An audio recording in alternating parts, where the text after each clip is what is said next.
Muy buenas tardes a todos, bienvenidos, ¿cómo están? Bienvenidos a los que se están sumando a través del Zoom y también a los que están conectándose a través del Facebook.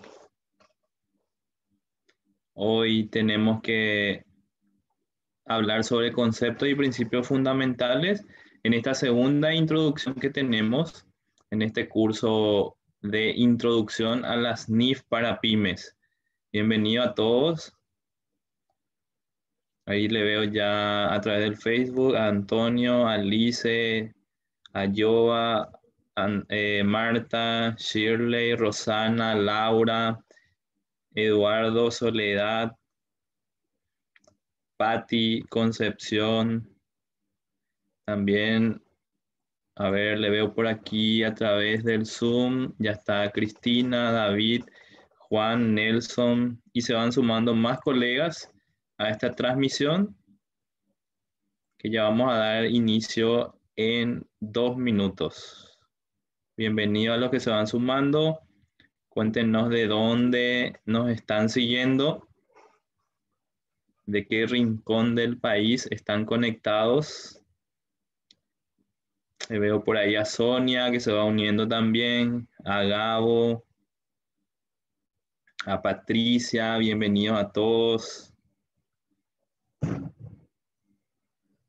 Bienvenida también Mariela, bienvenida Patti de Capiatá. Excelente. A ver quiénes más están por ahí. Ya tenemos 28 personas conectadas a través del Facebook y a través del Zoom ya estamos 5 personas conectadas. Les comento que a los que ya se inscribieron al curso de formación en NIF para PYME, les enviamos el enlace directo al Zoom.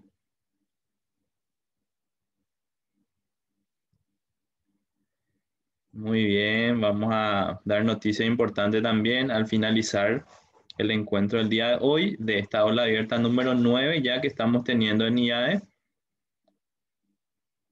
Bienvenida Mariela a través del Facebook. Desde Santa Rosa de la Guarabe, dice Sonia. Excelente.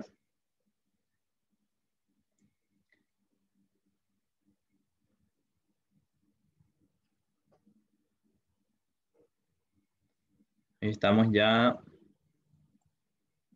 una buena cantidad de profesionales que queremos aprender sobre las normas internacionales de información financiera, específicamente las NIF para las pymes.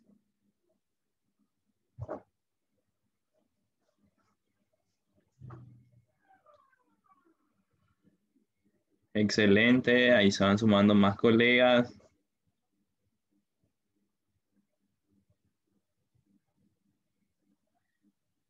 Muy bien.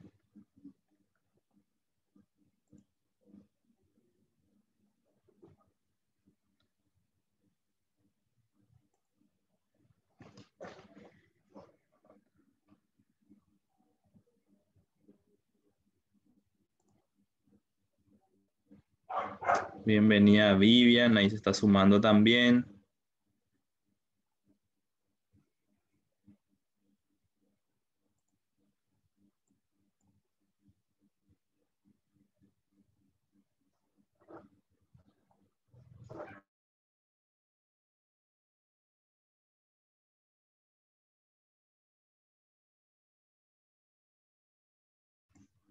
Muy bien, damos inicio entonces a nuestra aula abierta número 9, en la cual vamos a tocar la segunda parte de la introducción a las NIF para las pymes. Hoy vamos a hablar sobre los conceptos y principios fundamentales. Ya en la edición anterior de nuestra introducción a este curso de NIF para pymes, estuvimos hablando de dos cuerpos de normas importantes que son las NIF Full por un lado y por otro lado las NIF para las pymes. La entidad que quiere aplicar por primera vez normas internacionales de información financiera debe realizar una evaluación para determinar qué tipo de norma tiene que aplicar En este caso, si va a aplicar la NIF para las pymes o si va a aplicar la NIF full, plena o completa. Para eso es importante que nosotros nos preguntemos si la entidad cotiza en bolsa, si tiene la obligación pública de rendir cuentas y si prepara o no estados financieros de propósito de información general. Cuando una entidad cotiza en bolsa o tiene la obligación pública de rendir cuentas, habíamos dicho que tiene que aplicar las NIF full, plenas o completas, que es un cuerpo de normas un poco más compleja con relación a las NIF para las pymes, que está unificado en 35 secciones y que nosotros vamos a estudiar a lo largo del curso intensivo de 12 meses en IAE. Entonces, la entidad que tiene la obligación pública de rendir cuentas y que cotiza en bolsa debe aplicar NIF full, plenas o completas.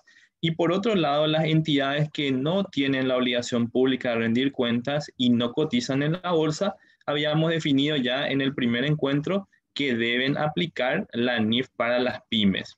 Entonces, dependiendo de esto, una entidad determina si es una pyme o no es una pyme. Ese es el criterio contable que determina la norma de información financiera. Dijimos nosotros que no tenía nada que ver con la cantidad de ingresos de la entidad, tampoco la estructura edilicia, tampoco de la cantidad del personal y mucho menos tenía que ver con la clasificación dada por el Ministerio de Industria y Comercio o por los reguladores, en este caso la Administración Tributaria. La definición de pequeña y mediana entidad está dada por aquellas entidades que no cotizan en una bolsa y que no tienen la obligación pública de rendir cuentas. ¿Quiénes tenían la obligación pública de rendir cuentas? Los bancos, las financieras, las cooperativas de crédito, las compañías de seguro que reciben dinero de terceros y actúan en calidad de fiduciaria. Esas entidades tienen la obligación pública de rendir cuentas y están destinadas a llevar contabilidad aplicando como marco contable las NIF plenas, full o completas. Por otro lado, la mayoría de las entidades en Paraguay no cotizan en un mercado de valores, en una bolsa de valores, y no tienen la obligación pública de rendir cuentas, por lo tanto, están dentro de la clasificación de las pequeñas y medianas entidades. Podemos entonces decir y concluir que un gran porcentaje de las empresas en Paraguay son pequeñas y medianas entidades a los propósitos de la norma de información financiera. Ojo que dijimos y repetimos nuevamente, la clasificación de pequeña y mediana entidad no tiene nada que ver con el volumen de los ingresos, no tiene nada que ver con la estructura edilicia, no tiene nada que ver con la cantidad de personal, ni tampoco por la clasificación dada por el Ministerio de Industria y Comercio o por algún ente regulador. Exclusivamente, si tiene la obligación pública de rendir cuentas, si cotiza en una bolsa, es una entidad que no califica como pyme.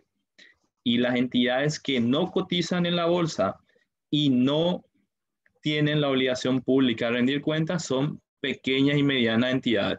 Entonces nosotros podemos tener incluso una empresa, la más grande en Paraguay, puede ser una pyme a los propósitos de la norma de información financiera.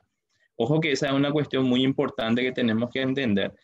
No está en función a los ingresos que percibe esta entidad. Puede ser el mayor aportante al fisco, puede ser la empresa más grande inclusive en Paraguay, pero si no tiene la obligación pública de rendir cuentas y no cotiza en una bolsa, es una pequeña y mediana entidad y tiene que aplicar NIF para las pymes. Entonces eso ya habíamos definido en el primer encuentro. Las pequeñas y medianas entidades entonces están definidas como aquellas entidades que no tienen la obligación pública de rendir cuentas, que no cotizan en un mercado público de valores y que preparan estados financieros con propósito de información general. Y justamente estos estados financieros de propósito de información general es lo que vamos a andar el día de hoy, porque vamos a ver los principios y conceptos fundamentales que tenemos que manejar sobre las normas de información financiera. ¿Cuáles son los puntos importantes abordados por las NIF? En primer lugar, las NIF me establecen los criterios de reconocimiento cuando tengo que incorporar una partida dentro de los libros y los estados financieros, la medición qué valor tengo que darle a esa partida reconocida en los estados financieros, la presentación, la forma en que tengo que estructurar los estados financieros y finalmente la información a revelar que tiene que ver con las notas y qué debo incluir dentro de las notas a los estados financieros. Estos son los puntos importantes abordados por las normas internacionales de información financiera. ¿Cuándo debo reconocer una partida en los registros contables? ¿Qué valor tengo que asignarle a esa partida reconocida? ¿Cómo tengo que presentar dentro de los estados financieros? ¿Y qué información tengo que revelar a través de las notas a los estados financieros? De hecho, cuando nosotros empecemos a estudiar cada una de las secciones de las NIF para las pymes, vamos a ver reconocimiento de las partidas, medición de las partidas, presentación y la información requerida por la norma acerca de lo que se tiene que comentar en las notas. ¿Cuál es el objetivo de los estados financieros de las pequeñas y medianas entidades?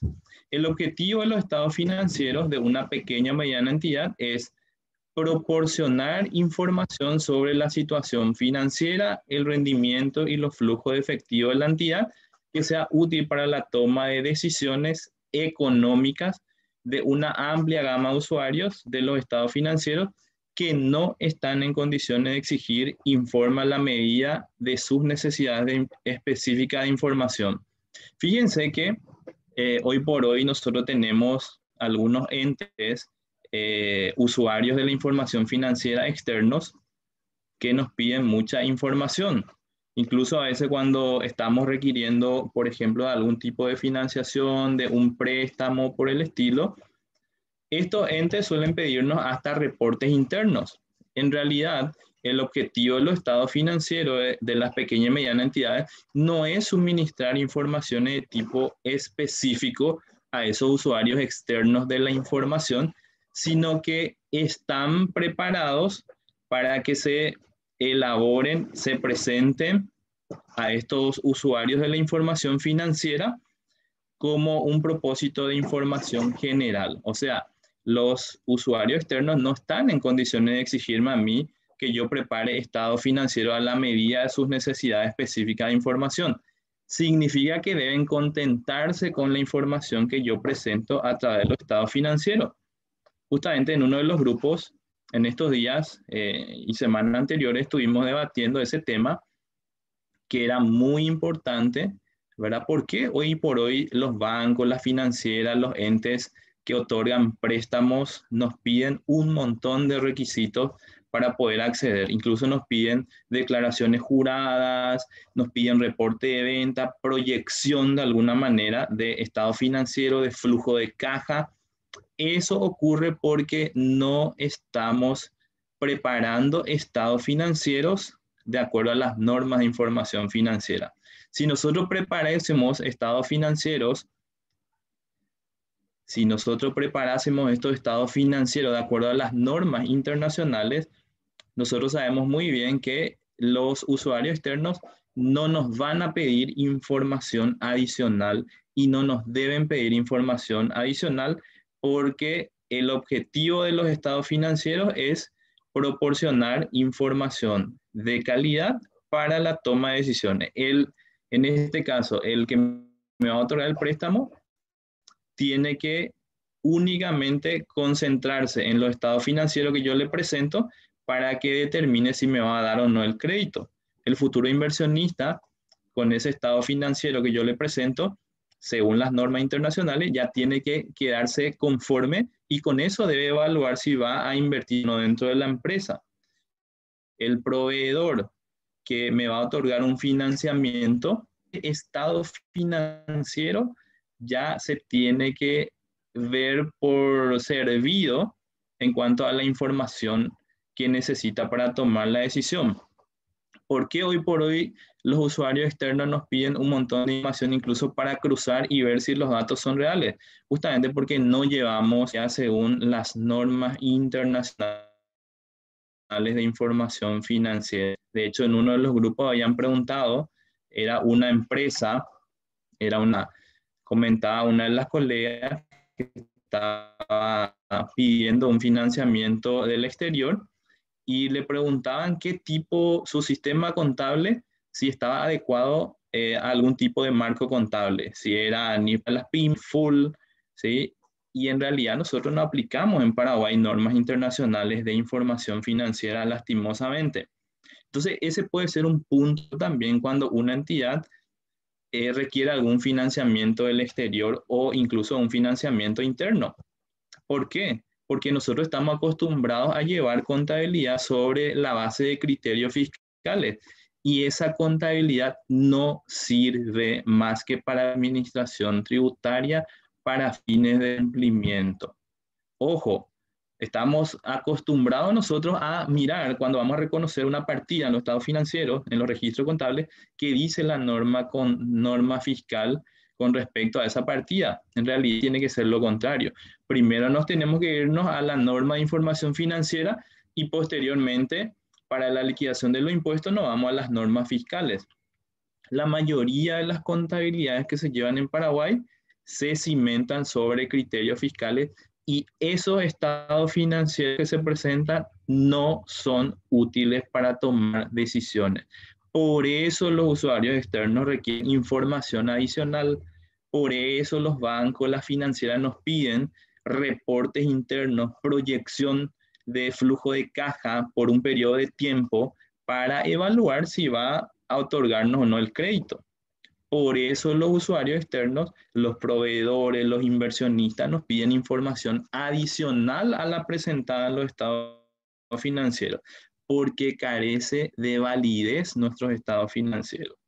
Esos estados financieros que nosotros preparamos, según los criterios fiscales, no les sirve a nadie.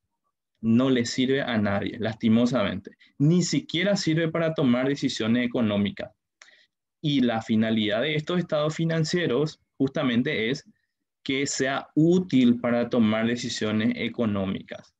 Entonces estamos nosotros ahí violando el propio principio, el objetivo básico de los estados financieros. Información para la toma de decisiones.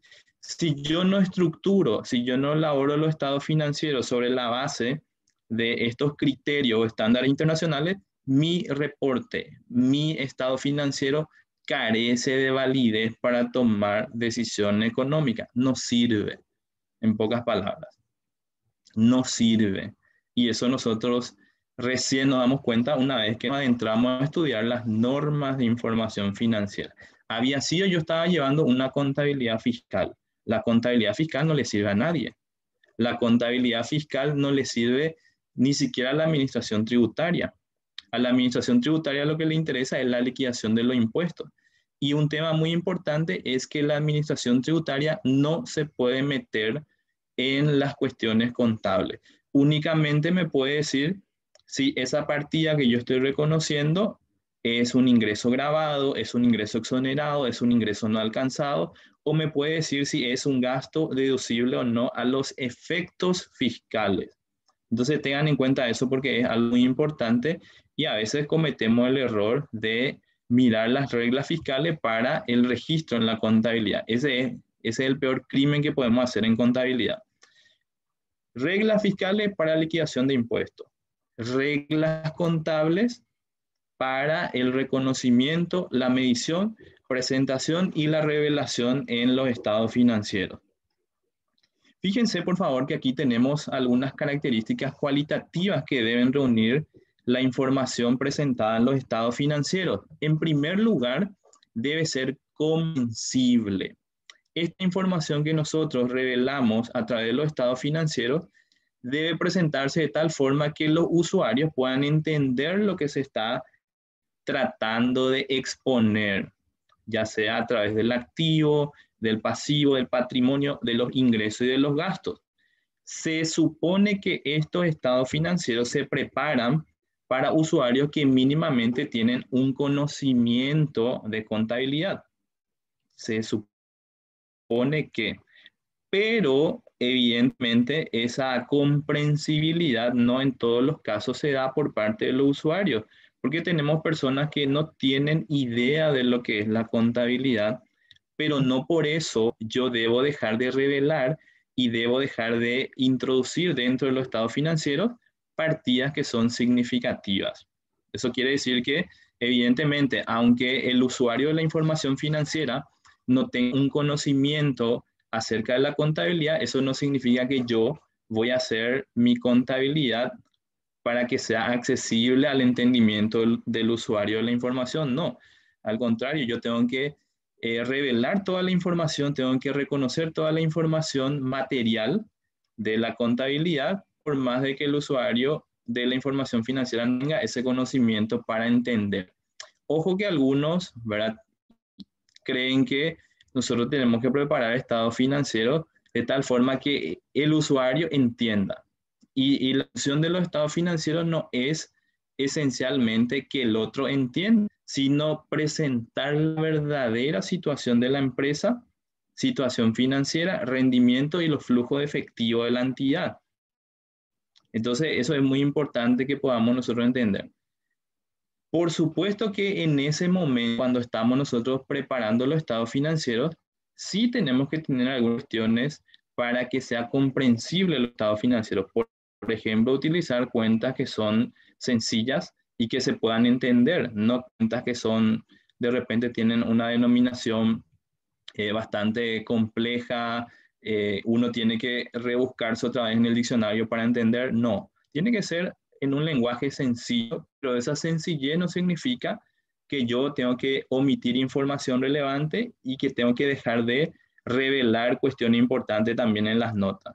Cuidado con eso. Comprensibilidad igual a sencillez, pero la sencillez no implica que la información no sea fiable y que no sea íntegra.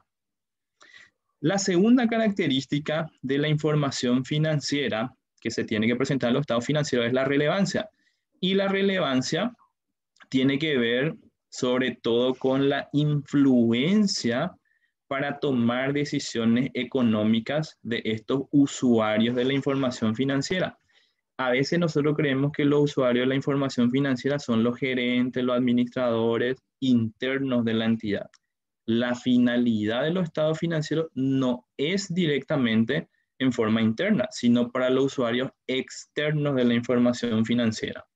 ¿Sí? Los proveedores, los reguladores, los bancos, las financieras, aquellas personas que tienen que decidir alguna decisión, tomar alguna decisión de inversión, de préstamo, de financiamiento, etcétera. Entonces, esta información financiera que se presenta tiene que ser relevante y la calidad de relevante es que puede influir en la toma de decisiones económicas. ¿Sí? En la toma de decisiones económicas debe ser relevante. Unido a esta cuestión de relevancia tenemos la materialidad. Y la materialidad nosotros lo debemos entender desde el punto de vista contable, porque también existe la materialidad desde el punto de vista de la auditoría.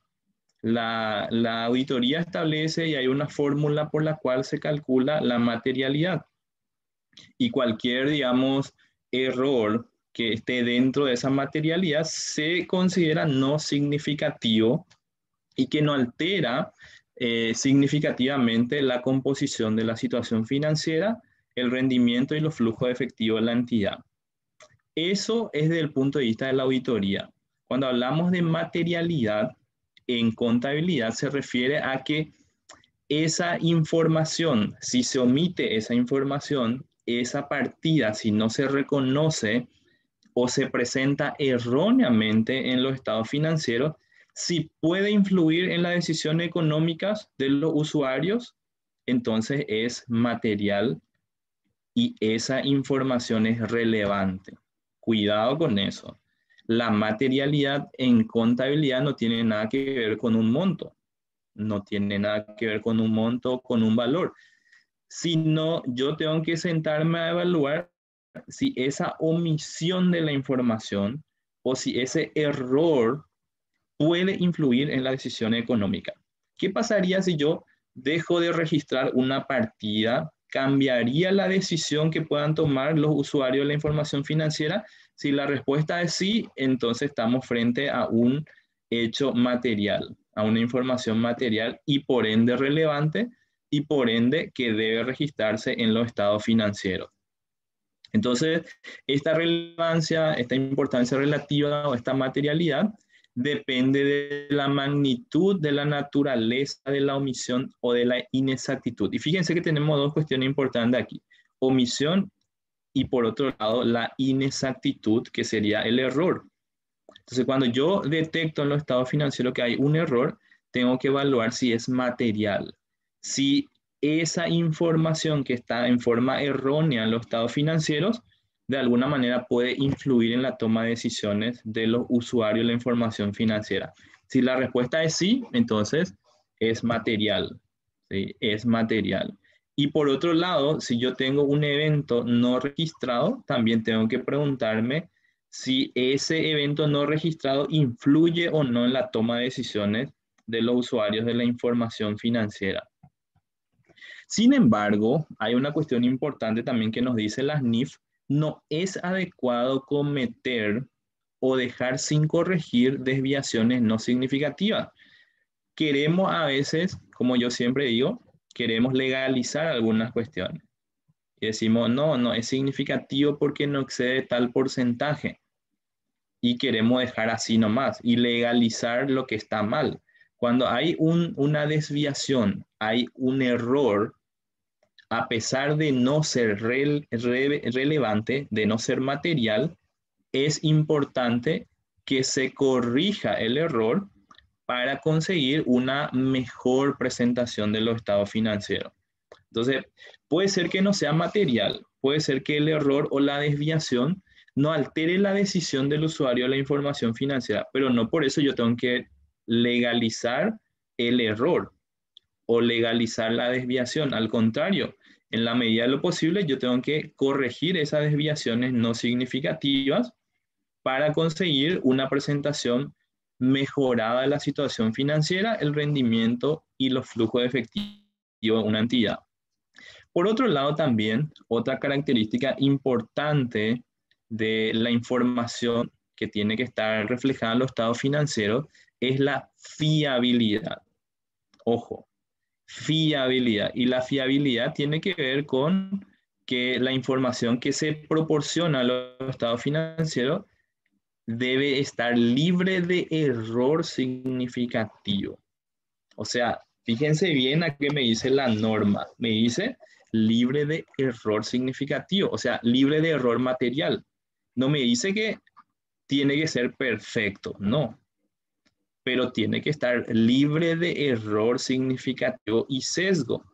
Entonces, esta cuestión de error significativo también de alguna manera va ligada con la materialidad y es lo que después los auditores tienen que verificar, que los estados financieros estén libres de error significativo.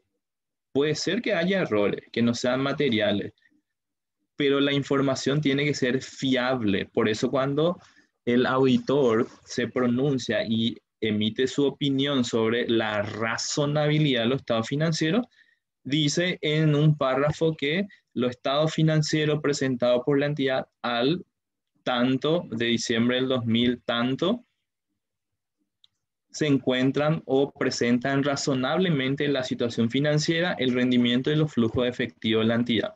O sea, estamos hablando de una razonabilidad. Entonces, cuando hablamos de fiabilidad en la información que se proporciona a los estados financieros, es que esté libre de error significativo y que por ende sea razonable la información que se presenta en los estados financieros. Ojo, libre de error significativo, pero tengo que tener cuidado también en el concepto de materialidad. Me decía, cuidado que si tenés algún error, alguna desviación sin corregir, lo ideal sería que corrija, porque dice, no es adecuado cometer o dejar sin corregir desviaciones no significativas. Conviene que se corrijan esos errores aunque no sean significativos, porque eso mejora la presentación de los estados financieros. Entonces aquí tenemos otra característica cualitativa de la información de los estados financieros, la fiabilidad de la información. Por otro lado, tenemos algo muy importante, otra característica de la información financiera, que es la esencia sobre la forma. Y esto yo creo que, ¿verdad?, sobre todo a los que son fiscalistas, ¿verdad? Y yo me considero también fiscalista por el lado de la profesión, de la tributación en sí, pero sobre aquellos cerrados que creen que el papel vale más que la norma, tenemos que enseñarle este principio de esencia sobre la forma. ¿Qué dice el principio de esencia sobre la forma? Que todas las transacciones y demás sucesos y condiciones deben contabilizarse y presentarse de acuerdo con su esencia y no solamente en consideración a su forma legal. Hubo casos en que algunos colegas me preguntaron, profe, tenemos esta situación en la empresa, no tiene registrado una propiedad, un inmueble dentro de su contabilidad. Y uno se queda así, ¿y por qué no tiene registrado dentro de su contabilidad? Porque no se tenía el documento en ese momento. Fíjense cómo estamos atados por el lado de la documentación y nos enseñaron a estar encerrados por la parte documental. Cierto, es muy importante para la fiscalía, pero para la contabilidad lo importante es la esencia. Si estamos hablando de una propiedad que la empresa controla, es un activo que tiene que reconocerse aunque no exista ni un solo papel de por medio. A la contabilidad le interesa la esencia. ¿Cuál es la esencia en este caso? Hay una empresa que tiene una propiedad, no tiene la factura de compra. Sí, está bien, pero eso va a afectar para la parte fiscal, no para la parte contable. Y aquí viene el problema que tenemos muchos de los contadores en Paraguay, porque estamos apegados a las normas fiscales y no concebimos una contabilidad sin los documentos. No concebimos una contabilidad sin respaldo documental. No concebimos un asiento contable donde no haya un documento y eso está mal, porque hay transacciones y sucesos que ocurren que no tienen una documentación, pero que no por eso deben dejar de registrarse o reconocerse en la contabilidad. Eso me determina este principio importante de esencia sobre la forma. Vayamos a un ejemplo. Por ejemplo, en este caso tenemos una empresa unipersonal cuyo propietario retira dinero de la empresa y no trae documentos. Pero nosotros tenemos la certeza de que ese dinero utilizado es para el giro del negocio y por supuesto se realizaron algunas compras sin documento. Existe el bien, se puede hacer uso del bien dentro de la empresa, fíjense, y hay contadores que no reconocen ese hecho, ese evento, ese suceso en la contabilidad, simplemente por no tener un papel. Simplemente por no tener un papel. El papel va a tener su implicancia para la fiscalidad. Para la contabilidad no es relevante. No es relevante que no exista una factura de gasto. Si ocurrió realmente el gasto, se debe contabilizar y afectar a efectivo y equivalente al efectivo y afectar al resultado en el caso de un gasto. ¿Qué ocurre cuando yo no registro estos eventos? Tengo problemas con la caja y tengo problemas también con el resultado que presento en los estados financieros. Imagínense un gasto sin contabilizarse. ¿Cuáles son los efectos? Número uno, tengo problemas con la cuenta efectivo y equivalente al efectivo. ¿Sí? No va a coincidir. ¿Por qué? Porque el dinero salió y yo no registré esa partida, simplemente por no tener un documento. Primer error importante que suelen cometer muchos de los colegas que están apegados a la fiscalidad. Y está bien estar apegado a la fiscalidad, pero para la liquidación de los impuestos, para la registración contable, nos olvidamos de los papeles. Esencia sobre la forma. Esencia sobre la forma. ¿Se realizó el gasto? Sí. ¿Se puede de alguna manera constatar? Sí. ¿Existe un documento? No existe un documento. ¿Se tiene que contabilizar? Sí se tiene que contabilizar, porque el gasto afecta directamente al resultado de la empresa, el gasto afecta directamente a la cuenta efectivo y equivalente al efectivo, y por ende, si yo dejo de registrar ese evento, tengo problemas en el resultado que estoy exponiendo y tengo problemas en la cuenta caja o equivalente al efectivo. Y después voy a tener problemas por la parte fiscal también. ¿sí? Voy a tener problemas por la parte fiscal. O sea, se me empieza a armar un problemón por el hecho de estar apegado a los documentos para el registro en la contabilidad. A la contabilidad no le interesa tanto la forma legal, le interesa en este caso la esencia. ¿Cuál es la esencia?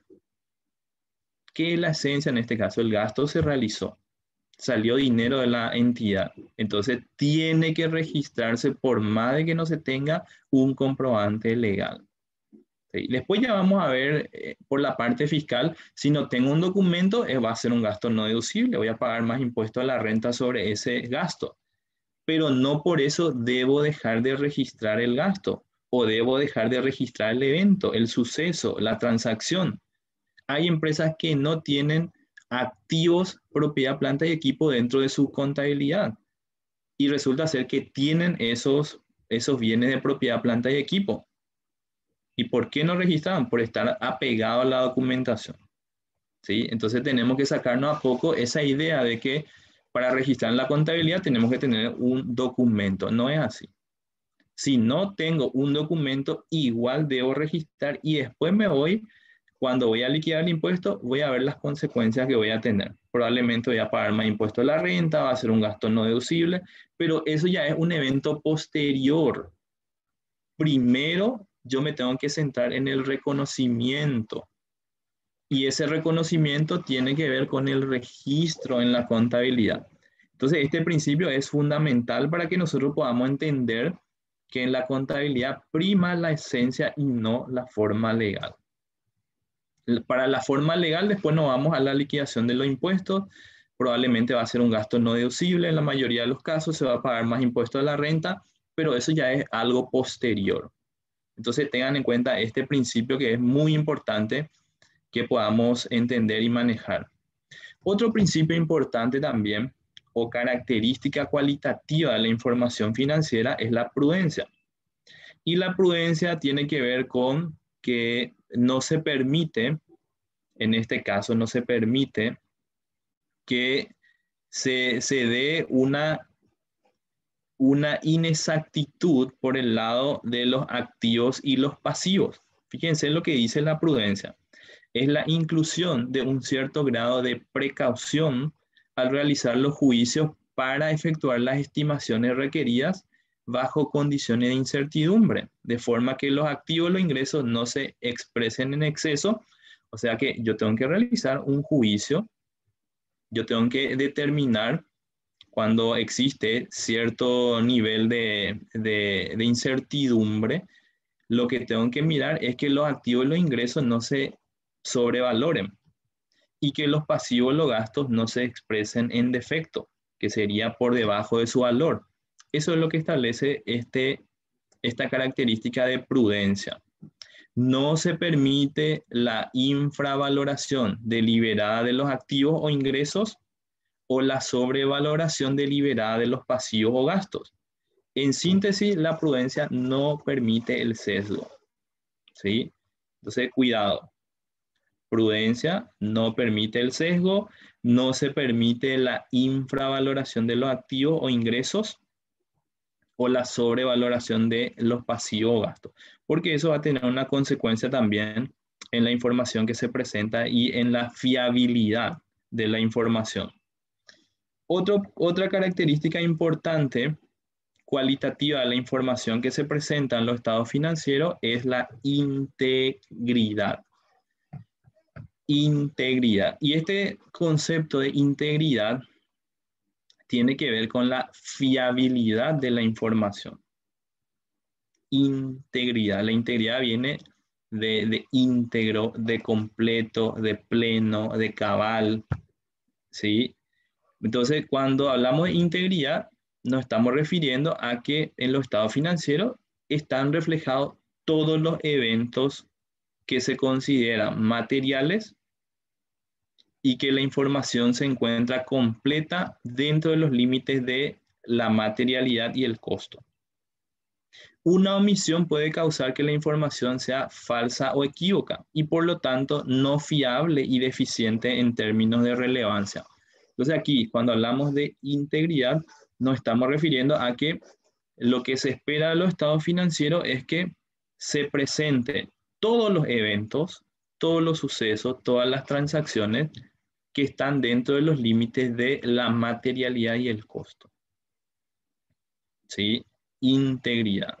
Integridad como un todo. Se encuentra toda la información relevante condensada en los estados financieros, presentada en los estados financieros. Si se presenta toda la información relevante, entonces hablamos de que se cumple esta característica que es integridad de los estados financieros.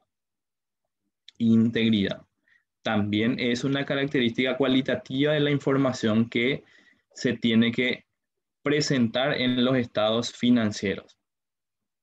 Por otro lado, tenemos la comparabilidad y nosotros en este caso vamos a tener un problema de comparabilidad, sobre todo para las empresas que cerraron al 30 de junio del año 2020 y que iniciaron un ejercicio económico al 1 de enero, o mejor dicho, al 1 de julio del 2020, hasta el 31 de diciembre. ¿Por qué? Porque los ejercicios no van a tener la misma duración.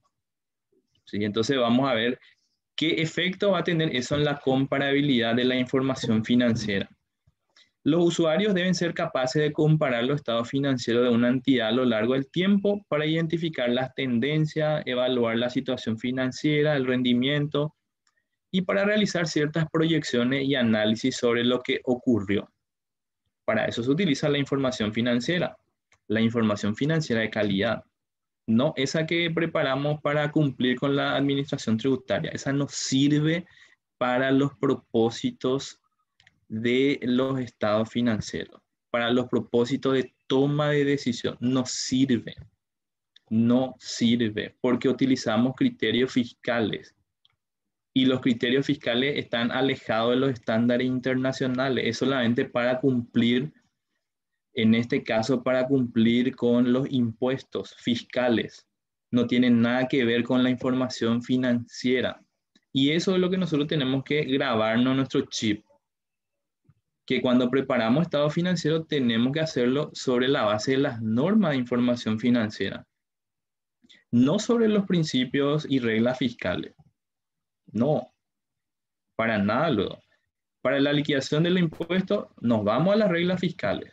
Cumplimos con la administración tributaria, pero para el reconocimiento, la medición, la presentación y la información a arreglar, nos tenemos que remitir necesariamente a las normas de información financiera.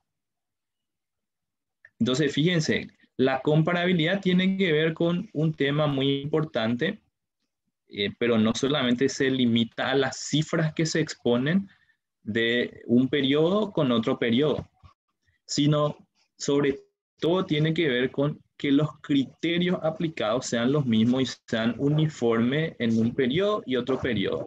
Por ejemplo, que yo haya utilizado en el periodo anterior, presentando actualmente, que haya utilizado el mismo criterio para la salida de los inventarios. Si utilicé el costo promedio ponderado, que también tengo que usar en el periodo que estoy presentando.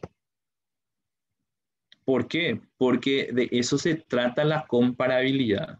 Porque si no, yo no puedo tomar ninguna decisión y no puedo realizar ningún tipo de análisis. Para que yo realice un análisis, tengo que tener estados financieros que sean comparables entre sí, periodo anterior con periodo actual. Pero no solamente en cuestiones de exposición y de cifra, sino en los criterios empleados. Y ojo, si yo tengo un periodo anterior sobre un criterio y otro periodo anterior sobre otro criterio, no se puede comparar la información financiera. Y tengo que reexpresar. Fíjense, sí, porque el periodo anterior tiene un método y el periodo siguiente tiene otro método. No sirve. La comparabilidad no se cimenta solamente en que yo exponga 2019 con 2020 y ya está. No. Tiene que ver con que los criterios que se apliquen sobre esos rubros de los estados financieros sean uniformes en el tiempo. Ahí yo puedo comparar y ver la variación que hubo y determinar una tendencia y realizar un análisis e incluso también ver el tema de los ratios, del análisis horizontal, vertical. Ahí recién tiene un sentido. Cuando los métodos que utilizo, los criterios de medición, son uniformes.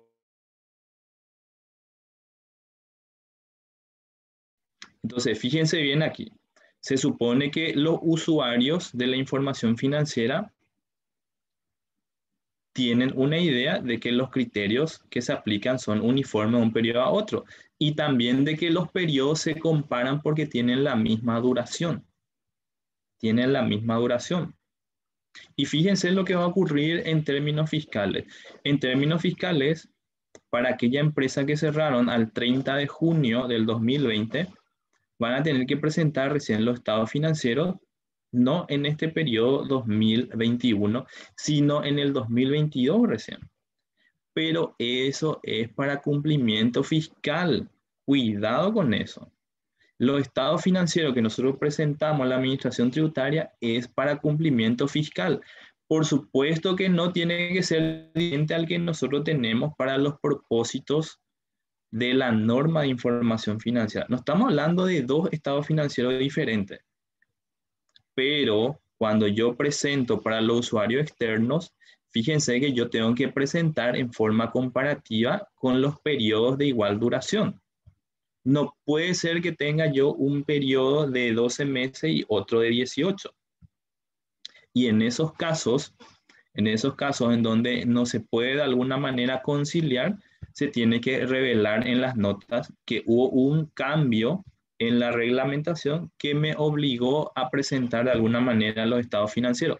Pero ojo, repito nuevamente, cuando nosotros presentamos los estados financieros para cumplimiento fiscal, resolución 49 del 2014, eso es para cumplimiento fiscal. Eso es para cumplimiento fiscal. En realidad yo tengo que tener otro juego de estado financiero en donde yo expongo en forma comparativa periodo anterior con periodo actual, 12 meses de duración, para que la información sea comparable.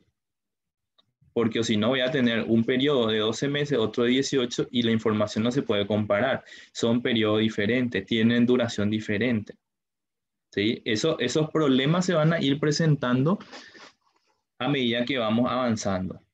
Esos problemas se van a ir presentando, pero esos problemas van a tener que ver con la parte de la fiscalidad, no con la parte de la contabilidad, en donde yo tengo que tener, internamente tengo que tener estados financieros comparables de 12 meses de duración también.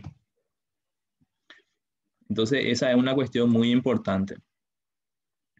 Tenemos aquí entonces este principio o esta característica cualitativa de la información de los estados financieros, que es la comparabilidad.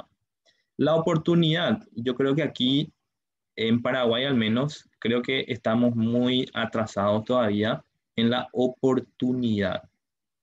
En la oportunidad. Fíjense por qué.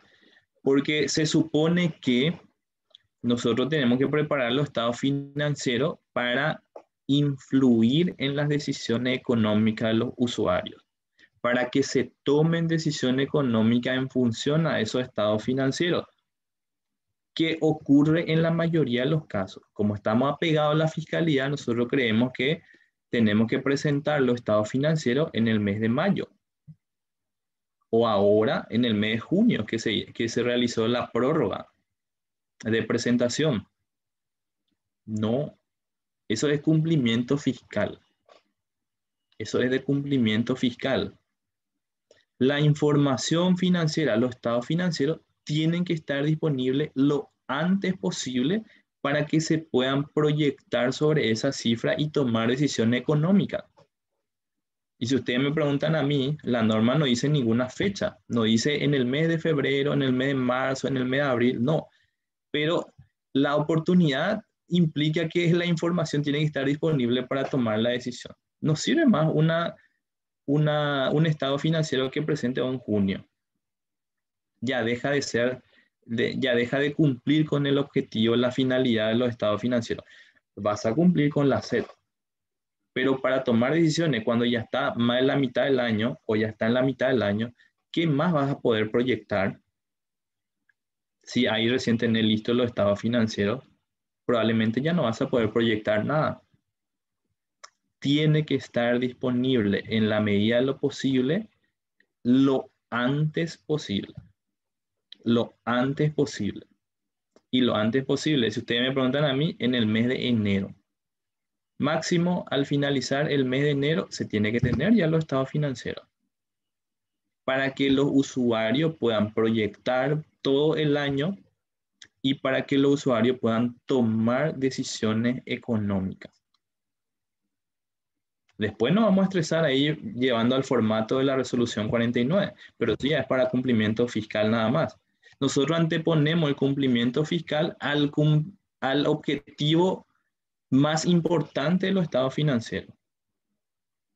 Anteponemos la presentación a la SED que la presentación ante la gerencia de la entidad, los accionistas. La información tiene que estar disponible, debe ser oportuna. Que se presente ahora en junio recién no sirve. Ya pierde esta característica de oportunidad. Sirve para la SED, no, para cumplir con la SED. Pero para tomar decisiones económicas, estando ya a mitad de año, ya transcurrieron 6 meses otra vez. Dentro de esos 6 meses ya pasaron un montón de cosas en el periodo actual. Entonces, cuidado, oportunidades. No estamos acostumbrados nosotros a presentar, ni siquiera a presentar los estados financieros a los accionistas, a la gerencia de la entidad, nada. Simplemente de cumplimiento fiscal. Entonces no cumple su finalidad. La finalidad no es presentar los estados financieros a los reguladores, no. La finalidad de los estados financieros es que sea útil para tomar decisiones económicas. ¿Quién tiene que tomar decisión económica? El proveedor. Tiene que tomar decisión económica el inversionista. Tiene que tomar decisión económica los bancos, las financieras.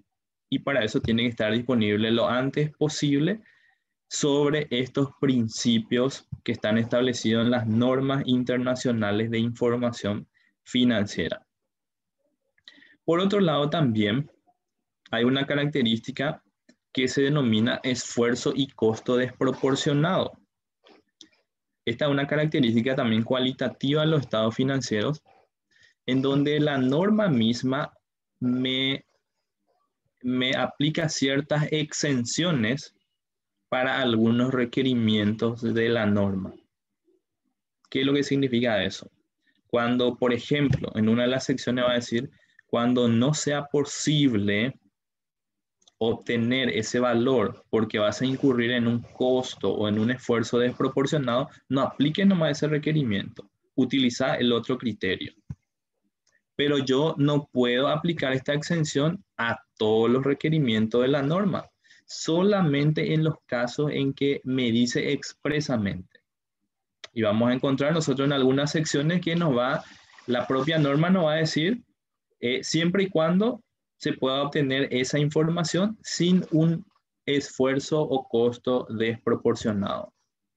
O sea, si te va a costar demasiado obtener ese valor para realizar la medición o implica que tenés que pagarle a algún perito para que te dé ese valor y al final estás perdiendo más dinero solamente para cumplir el requerimiento de la norma, te dice no te vayas a estresar. Omití nomás en ese caso y andate al otro criterio. Pero solamente se puede utilizar esta exención cuando la norma establece.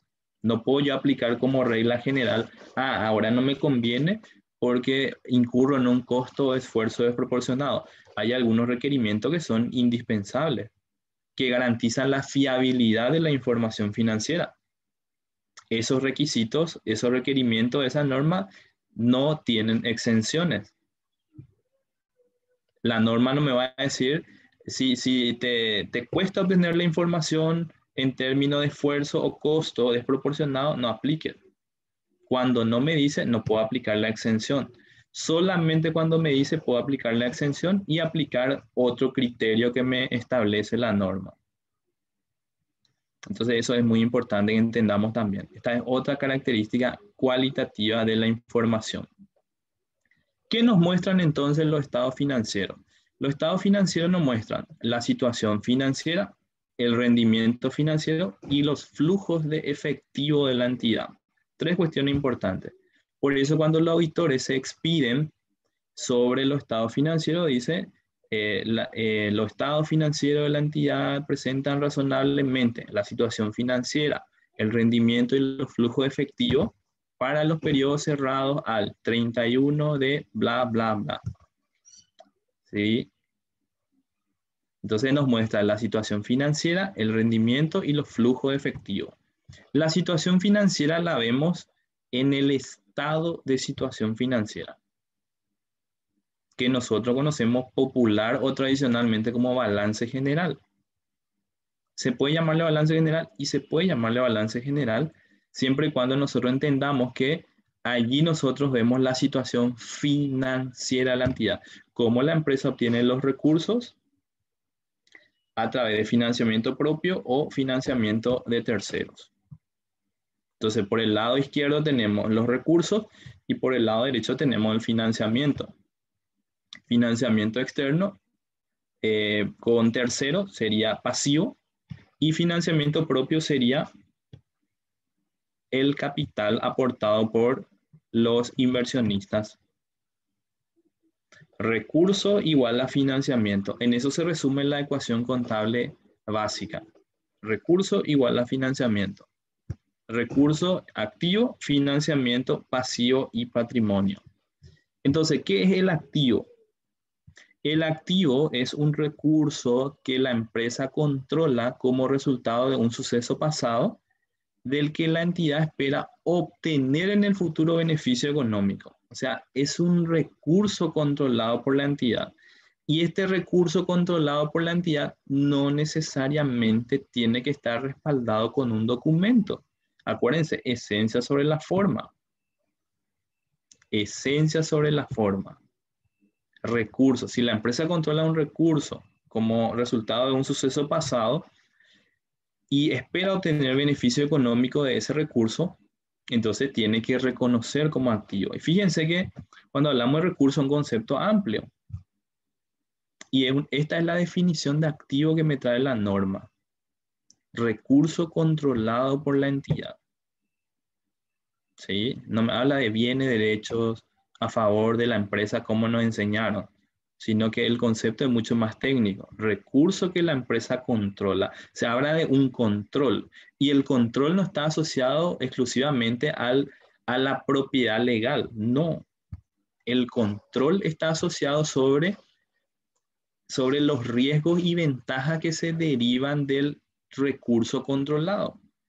Si este recurso que yo controlo, yo también me beneficio de las ventajas y también asumo los riesgos derivados de ese recurso, entonces debo reconocer como un activo.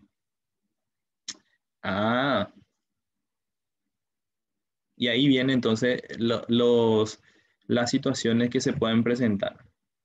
Y suelen preguntar, bueno, entonces, si yo tengo un contrato de arrendamiento financiero y yo tengo, que vamos a ver también a lo largo del curso, y yo tengo un, un elemento de propiedad, planta y equipo que yo controlo durante ese tiempo de vigencia del contrato, debo reconocer como activo.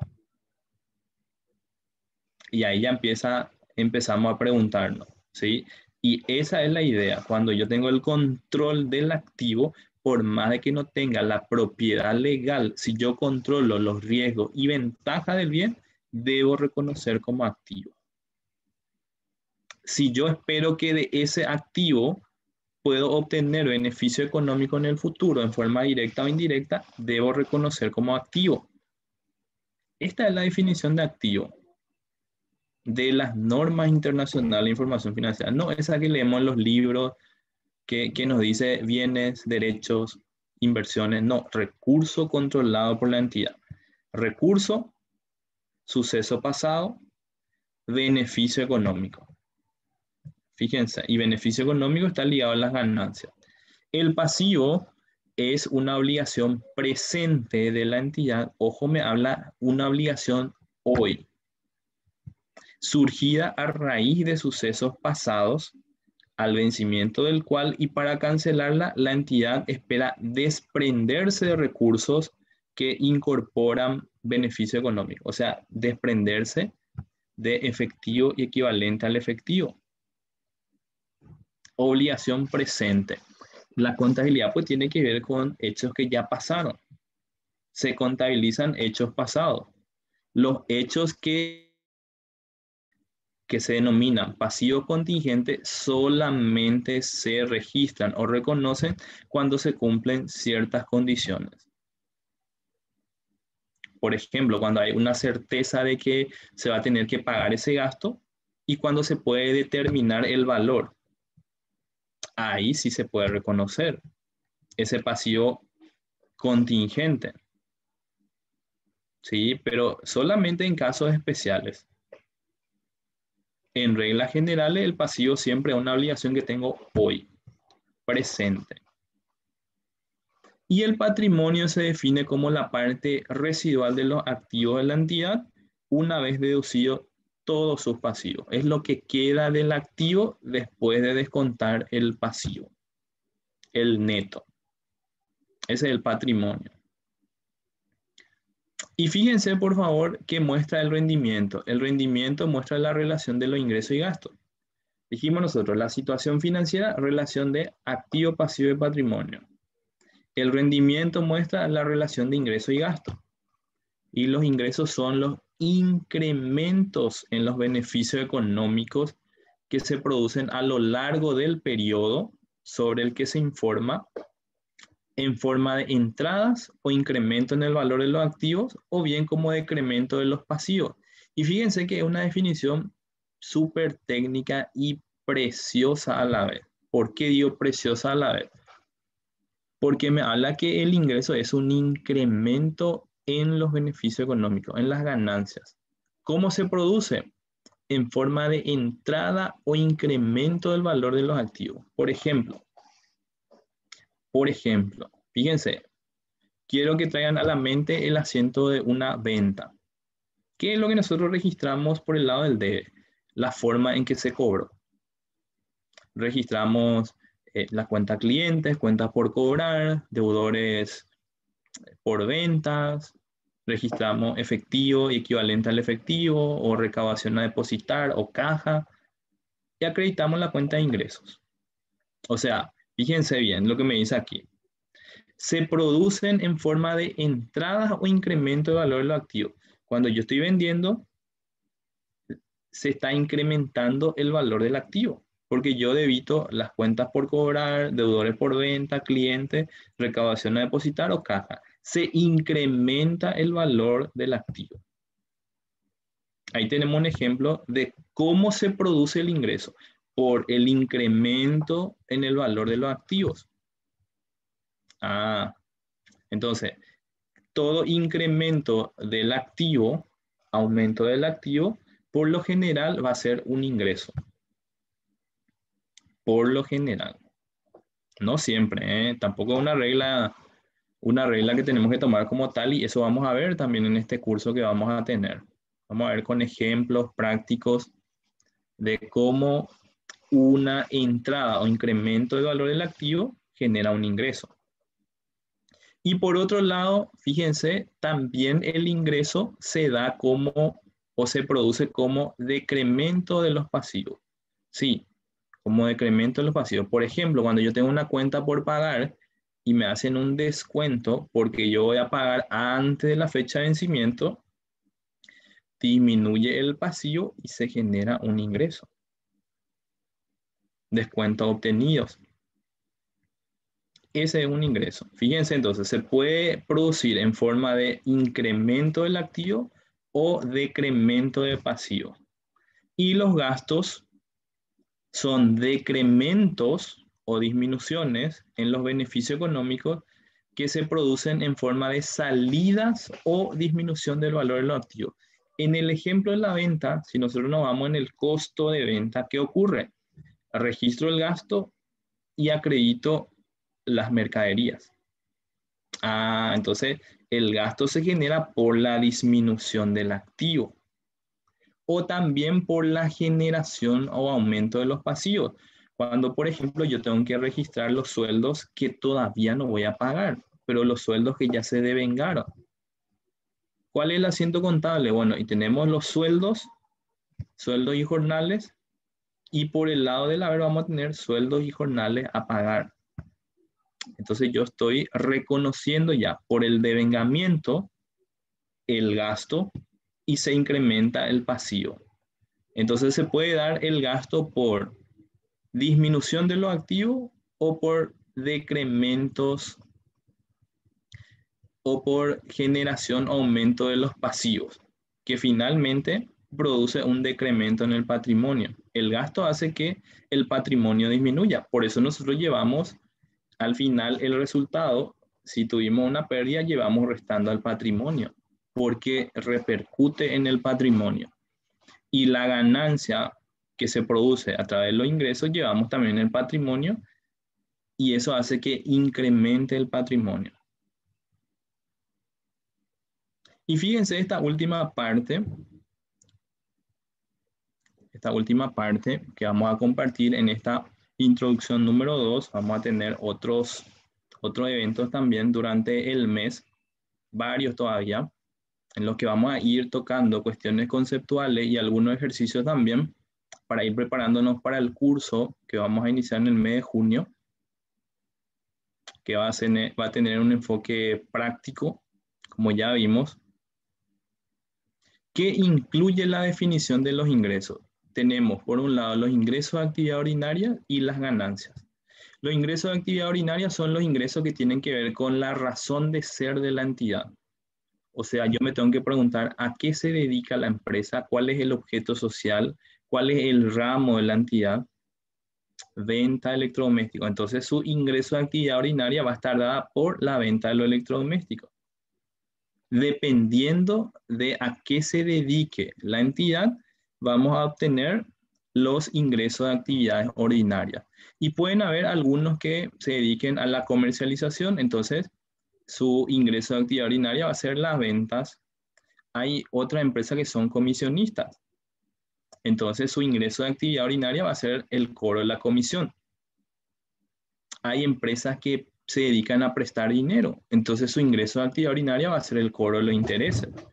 Hay empresas que se dedican a invertir en otra empresa a través de la compra de acciones. Entonces su ingreso de actividad ordinaria va a ser el cobro de los dividendos, las regalías. Hay empresas que se dedican al arrendamiento de inmuebles. Entonces su ingreso de actividad ordinaria va a ser el cobro de los alquileres. Y los demás van a ser clasificados como ganancias. Aquellos ingresos que cumplen con la definición de ingreso, pero no son de actividad ordinaria. Por ejemplo, si yo me dedico a la compra-venta de electrodomésticos, mi ingreso de actividad ordinaria va a ser la venta de electrodomésticos. Si yo vendo un inmueble, no puedo llevar eso como ingreso de actividad ordinaria, porque no está vinculado al objeto o al ramo de la entidad, venta de electrodomésticos. Entonces, la venta del activo del elemento de propiedad, planta y equipo va a ser una ganancia. No se puede llevar como un ingreso de actividad ordinaria. Y por otro lado, también los gastos, fíjense por favor, se dividen en gastos de actividad ordinarias y las pérdidas. Los gastos de la actividad ordinaria son aquellos relacionados al objeto social también de la entidad, a qué se dedica la entidad. Y ahí tenemos los costos de las ventas, los salarios, la depreciación, ¿sí? Todo lo relacionado al objeto social de la entidad. Todos los gastos que son necesarios para cumplir el objeto social. Y todo lo que no esté relacionado al objeto social se va a clasificar como pérdidas, que son también gastos que cumplen con la definición como tal de gastos, pero que no son de actividades ordinarias. No tienen que ver con el objeto social de la entidad. Y por último, vamos a ver en esta parte número 2, que sigue siendo introducción todavía, el reconocimiento de activos, pasivos, ingresos y gastos. El reconocimiento es el proceso de incorporación en los estados financieros, o sea, cuando yo tengo que registrar en los libros y por ende eso va a ir enlazado con los estados financieros. ¿Cuándo se debe reconocer una partida en los estados financieros? Cuando se cumpla la definición de activo, pasivo, ingreso o gasto, y también cuando se cumplan los siguientes criterios. Cuando sea probable que cualquier beneficio económico futuro asociado con esa partida llegue o salga de la entidad. Y cuando se pueda tener un costo o valor que se pueda medir con fiabilidad. O sea, en primer lugar, cuando me encuentro frente al problema de si registro o no un evento ocurrido, primero me tengo que ir a la definición del elemento. ¿Cumple con la definición de activo o de pasivo o de ingreso o gasto? Primero eso. Si la respuesta es sí, me voy a los siguientes criterios. Es probable que fluya a la empresa o salga de la empresa beneficio económico asociado a esa partida. Si la respuesta es sí, me voy al siguiente. ¿Es probable que la partida tenga un costo o valor que se pueda medir con fiabilidad? Si la respuesta es sí, entonces tengo que reconocer en la contabilidad. Si no se cumplen estos requisitos, se tiene que revelar en las notas. Es una transacción, es un evento que no satisface los criterios de reconocimiento y por ende solamente es objeto de revelación en las notas.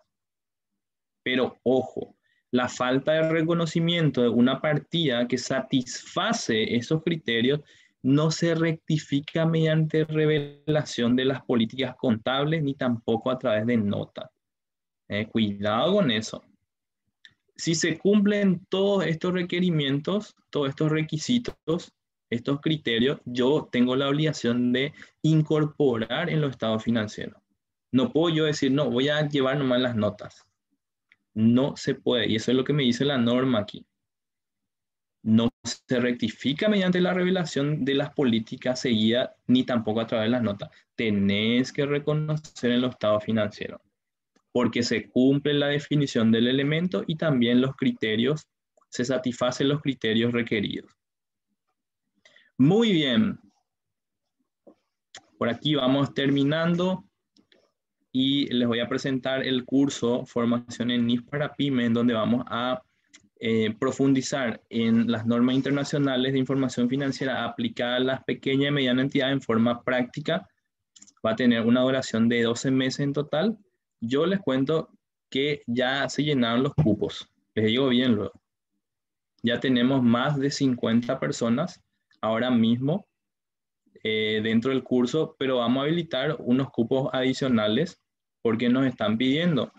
Vamos a habilitar 30 lugares más para los que están interesados por ser esta la primera edición que vamos a tener del curso. Les comento, les repito nuevamente, el curso ya se llenó con las 50 personas que nosotros habíamos en un principio establecido como parámetro, pero vamos a habilitar 30 lugares más para las personas que nos están pidiendo. ¿Sí? Ya tenemos casi 60 ahora mismo. Casi 60 personas ya tenemos, así que lo antes posible, las personas que están interesadas en hacer un curso integral en NIF para pymes, les pedimos que se inscriban, ¿verdad? Para no perder su lugar, porque solamente 30 lugares adicionales vamos a habilitar. ¿Sí? Con esa cantidad ya es suficiente para esta primera edición que vamos a tener. Aquí tenemos entonces, fíjense los módulos que vamos a abarcar.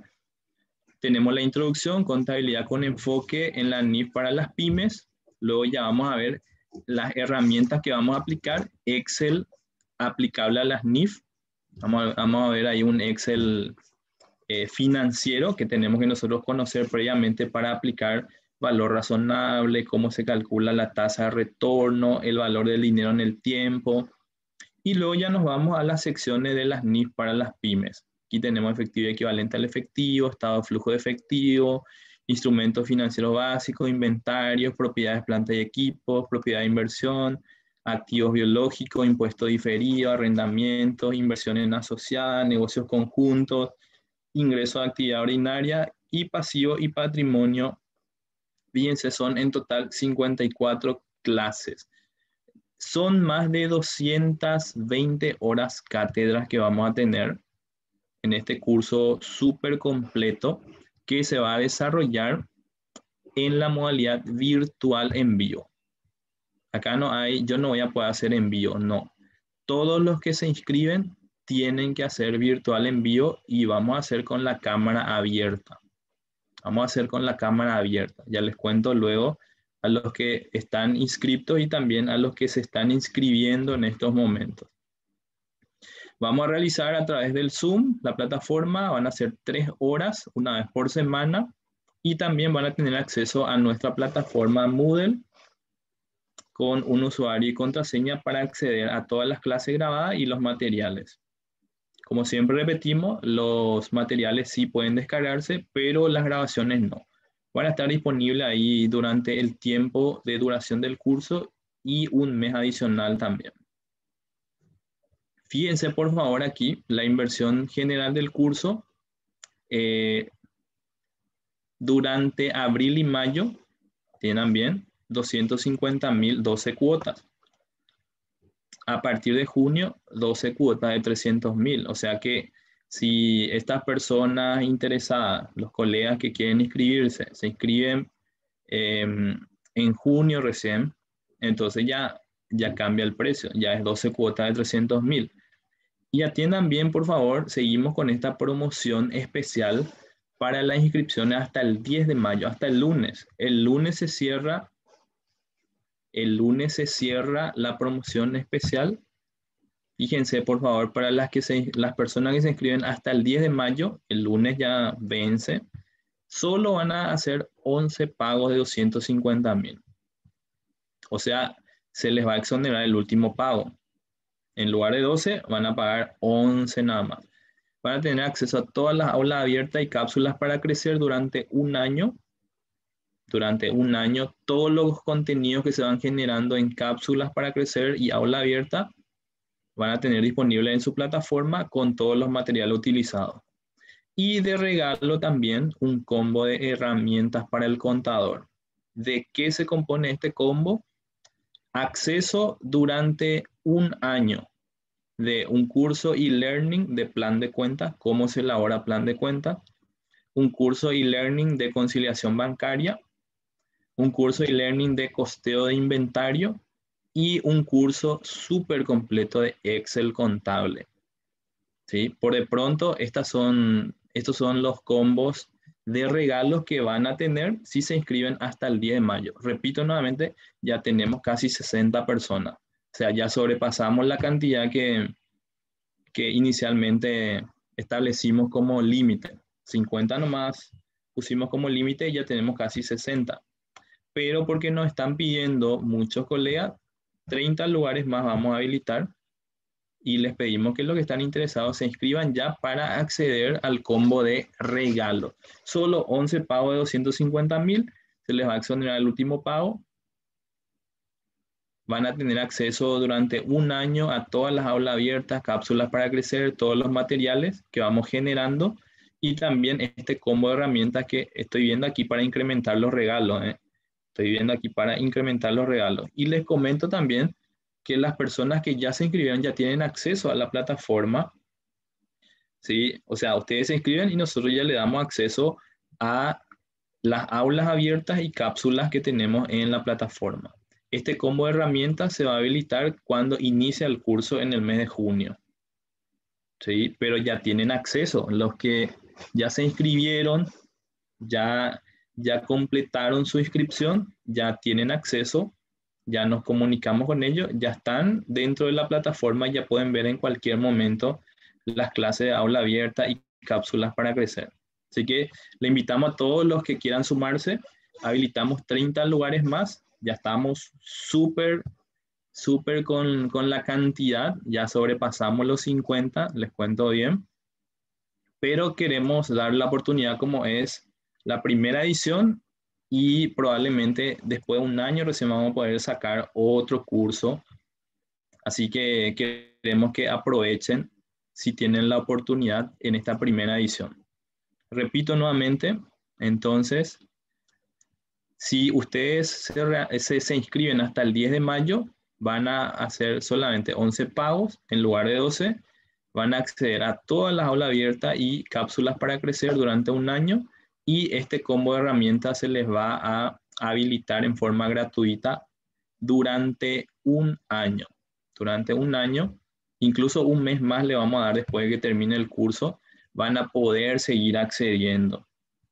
¿Sí? Aprovechen, porque si se inscriben después del 10, ya no tienen más estos regalos, ya va a ser 12 cuotas de 250.